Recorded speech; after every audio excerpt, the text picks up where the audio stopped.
உறவுகளை உயிர்கள் பற்றி தெரிந்து கொள்ள சப்ஸ்கிரைப் செய்யுங்கள். கரடி ஒரு ஊனுண்ணி பாலூட்டி விலங்கு. இவ்வினத்தைச் சேர்ந்த பனிக்கரடிகளும் கொடுங்கரடிகள் என்னும் பழுப்பு நிறக்கரடிகளும் ஊனுண்ணி பாலூட்டிகள் யாவற்றினும் மிக பெரியது ஆகும். ஆசிய கருங்கரடி போன்ற சில சிறிய வகை கரடிகள் அனைத்துண்ணிகளாக உள்ளன. துருவக்கரடிகள் பெரிய உருவத்தைக் கொண்டவை. இவை பனி படர்ந்த துருவப் பகுதியில் எளிதில் கண்டுபிடிக்க முடியாத வகையில் வெண்மை நிறம் கொண்டவை. எஸ்கிமோக்களின் மொழியில் ஆர்க்டோஸ் என்றால் கரடிகளின் பிரதேசம் என்று அர்த்தம். இதனால்தான் வட துருவப் பகுதிக்கு ஆர்க்டிக் என்ற பெயர் வந்தது. ஆப்பிரிக்க கண்டத்திலும் ஆஸ்திரேலியாவிலும் கரடிகள் இல்லை. தென் அமெரிக்காவின் வடபகுதியில் மட்டும் சிறு நிலப்பரப்பிலே சில வகை கரடிகள் வாழ்கின்றன. கரடிகளின் கண்கள் சிறிதாக இருக்கும். இவை குறைந்த பார்வை திறன் உடையவை, ஆனால் நல்ல மோப்பத்திறனும் கேட்கும் திறனும் கொண்டவை. உடலில் அதிக முடிகளைக் கொண்டுள்ளன. மேலும் இவை 2 கால்களினால் நிற்க வல்லவை. கரடிகள் வேட்டையாடவும் எதிரிகளைத் தாக்கவும் நீண்டு வளைந்திருக்கும் தங்கள் கூரான நகங்களைப் பயன்படுத்துகின்றன. இந்த நகங்களில் சகதியும் அழுக்கும் சேர்ந்திருக்கும். பாக்டீரியாக்கள் மிகுந்திருக்கும். எனவே இவற்றால் தாக்கப்படுபவரின் காயங்கள் எளிதில் குணமடையாது.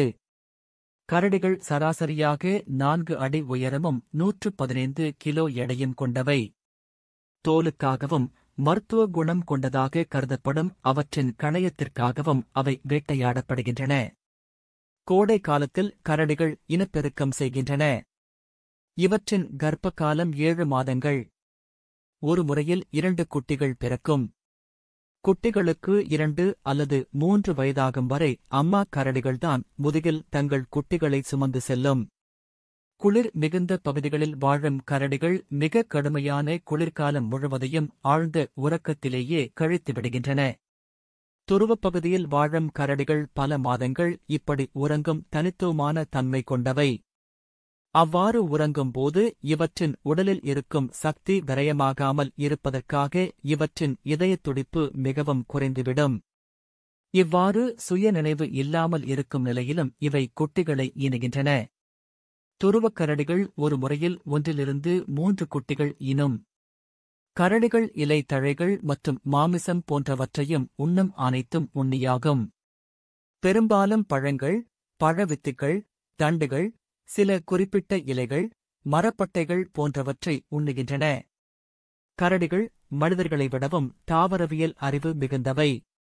எந்தப் பருவத்தில் எந்த வகை காய்கனிகள் எங்கே கிடைக்கும் என்பதைக் கரடிகள் நன்றாக அறிந்திருக்கின்றன. இவை நாவற்பழத்தை மிகவும் விரும்பி உண்ணும். மரங்களின் உச்சிவரை எளிதில் ஏறும் திறன் கரடிக்கு உண்டு. கரடிகளுக்கு தேனையும் மிகவும் விரும்பி உண்ணும். மலைக்குகைகளிலும் மரங்களின் உச்சிகளிலும் உள்ள தேன் கூடுகளை தேனுக்காக கரடிகள் பெற்றுக்கொள்ளும். இது கரையானையும் விரும்பி உணவாகக் கொள்கின்றன. கரடிகள் கரையான் புற்றில் வாய் வைத்து மிகுந்த ஓசையுடன் கரையான்களை அப்படியே உறிஞ்சிவிடும் திறன் கொண்டவையாகும். கரடிகள் சராசரியாக 4 அடி உயரமும் 115 கிலோ எடையும் கொண்டவை.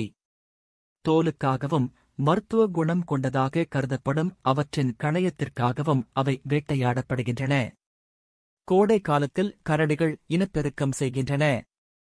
இவற்றின் கர்ப்ப காலம் 7 மாதங்கள். ஒரு முறையில் 2 குட்டிகள் பிறக்கும். குட்டிகளுக்கு 2 அல்லது 3 வயதாகும் வரை அம்மா கரடிகள்தான் முதுகில் தங்கள் குட்டிகளை சுமந்து செல்லும். நன்றி.